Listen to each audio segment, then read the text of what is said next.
Hello বন্ধুরা, কেমন আছেন সবাই? আশা করি সবাই আল্লাহর অশেষ রহমতে ভালো আছেন। তো সৌদি আরবে থাকি, কিন্তু সৌদি আরবে সকাল কখনো দেখি না। কারণ হচ্ছে যে আমরা ডিউটি করি রাত্রে, বিকাল 4টা থেকে ডিউটিতে যাই এবং বিকাল 4টা থেকে রাত 12:30 পর্যন্ত ডিউটি করি এবং রুমে আসতে আসতে 1টা থেকে 1:30 বেজে যায়। আসলে তখন ঘুমায় যাওয়ার কারণে আর সকালে সূর্যটা কখনো দেখা হয় না, দিনের বেলা ঘুমাই। তো আজকে বাইরে বের হইলাম সকাল দেখার জন্য। আসলে ভাবলাম যে আমি একা কেন দেখি, আপনাদেরও দেখাই সৌদি আরবে সকাল। এই দেখেন পরিবেশটা, একটু কুয়াশা কুয়াশা ভাব আছে। এটা গরমের কারণে এরকম হয়ে গেছে। সকালবেলা মৃদু ঠান্ডা, অতটা গরম নাই। তো এখন মোটামুটি ঠান্ডা আছে। যখন সকাল 7টা থেকে শুরু হবে গরম, 7টা থেকে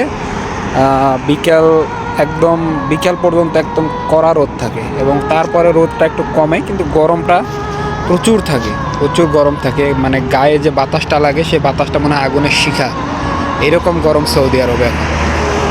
তো দেখেন সৌদি আরবের পরিবেশ, রাস্তাগুলো মোটামুটি একদম ফাঁকা। আর এই যে আমার পিছনে যে বাড়িগুলো দেখছেন, এগুলো ছিল সৌদির গ্রামের বাড়ি।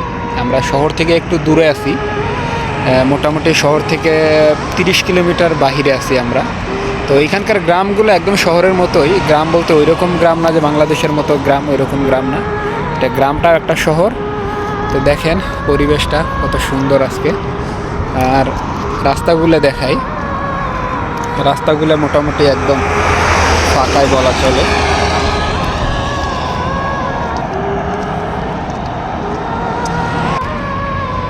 এই দেখেন রাস্তাগুলো, আর এই পাশে সূর্য উঠতেছে এখন। সৌদি আরবের সূর্য এবং চাঁদ অনেকটা নিচে মনে হয় আমার কাছে। মানে যখন চাঁদ ওঠে তখন চাঁদটা মনে হয় যে একদম কাছে, সূর্যটাও দেখেন একদম মনে হয় যে মরুভূমির বুক চিরে সূর্যটা বেরোইতেছে এরকম। তো কেমন লাগলো সৌদি আরবের সকাল, অবশ্যই আপনারা কমেন্টে জানাবেন। আর এরকম নিত্য নতুন ভিডিও আমি সবসময় আপলোড করে থাকি সৌদি আরব থেকে। যারা সৌদি আরবকে দেখতে চান এবং সৌদি আরবের বিভিন্ন রকমের তথ্য জানতে চান, তারা অবশ্যই আমার পেজটি ফলো দিয়ে রাখবেন। তো সেই পর্যন্ত ভালো থাকবেন সবাই, সুস্থ থাকবেন। আল্লাহ হাফেজ।